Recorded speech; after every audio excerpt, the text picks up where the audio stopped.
शुरू हो गई। भोपाल से अगली बड़ी खबर, आम लोगों को भी टोल टैक्स देना पड़ सकता है। सड़क की मरम्मत के लिए ये टोल टैक्स देना होगा। बीओटी श्रेणी में बनी सड़कों पर ही अब तक टोल टैक्स लगता था, लेकिन कोरोना के कारण सरकार का खजाना खाली हो गया है और अब इसके लिए ये फॉर्मूला निकाला गया है जहां आम लोगों को भी टोल टैक्स देना पड़ेगा। मध्य प्रदेश में सड़कों की मरम्मत के लिए अब सरकार टोल टैक्स वसूलेगी।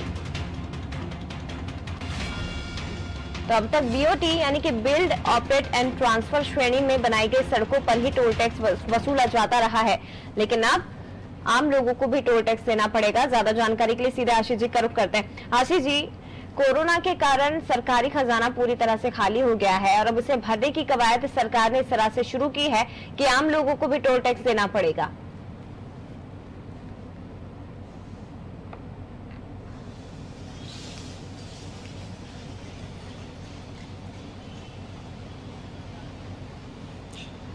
देखिए, आमतौर पर जब भी किस तरह के स्टेट हाईवे या दूसरी सड़कों से यात्रा के लिए निकला जाता है तो बिल्ट, ऑपरेट एंड ट्रांसफर श्रेणी में बनी हुई सड़कों पर टोल टैक्स देना होता है। लेकिन इसके अलावा कुछ ऐसी भी सड़कें हैं जिनका रखरखाव और संधारण लोक निर्माण विभाग के पास रहता है।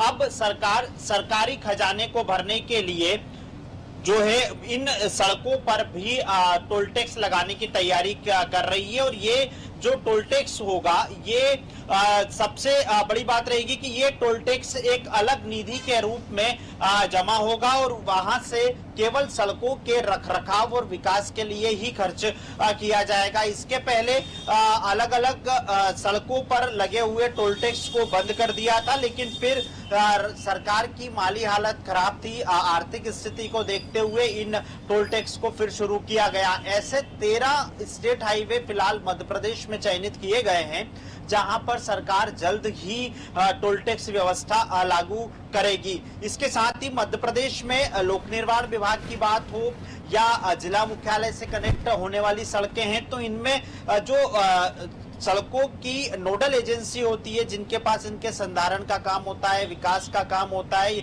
या फिर किसी तरह के निर्माण का काम, रखरखाव का काम होता है, तो इसमें पिछले दिनों तक बड़ी संख्या में विवाद सामने आए थे कि आखिर इस तरह की सड़कों को कौन सा विभाग संधारित करेगा, कौन सा विभाग इसका रखरखाव करेगा। खासतौर पर शहरी सीमा से जुड़े हुए क्षेत्रों में ये समस्या देखने को मिलती है। लेकिन ये जो 13 टोल टैक्स अलग से 13 स्टेट हाईवे तय किए हैं, यहां से जो राजस्व मिलेगा, जो टोल टैक्स की राशि प्राप्त होगी उसको एक अलग निधि में संचित करके रखा जाएगा और केवल उस सड़क के रखरखाव और मेंटेनेंस के लिए सरकार वहां पर उसे खर्च करेगी। बिल्कुल, तो अब तक आप स्टेट हाईवे, नेशनल हाईवे से गुजरते थे, टोल टैक्स देना पड़ता था, यानी कि build, operate and transfer BOT श्रेणी में बनाई गई सड़कों पर ही टोल टैक्स अभी तक वसूला जाता रहा था, लेकिन अब सड़कों की मरम्मत के लिए भी आम लोगों को टोल टैक्स देना पड़ सकता है और कोरोना काल में जो खजाना खाली हुआ है उसको भरने की कवायद इस वक्त सरकार की तरफ से की जा रही है। फिलहाल शुक्रिया आपका आशीष जी, ये तमाम जानकारी साझा करने के लिए। और इसी के साथ बुलेटिन में फिलहाल इतना ही। बाकी खबरों के लिए आप देखते रहिए अनादि टीवी। नमस्कार।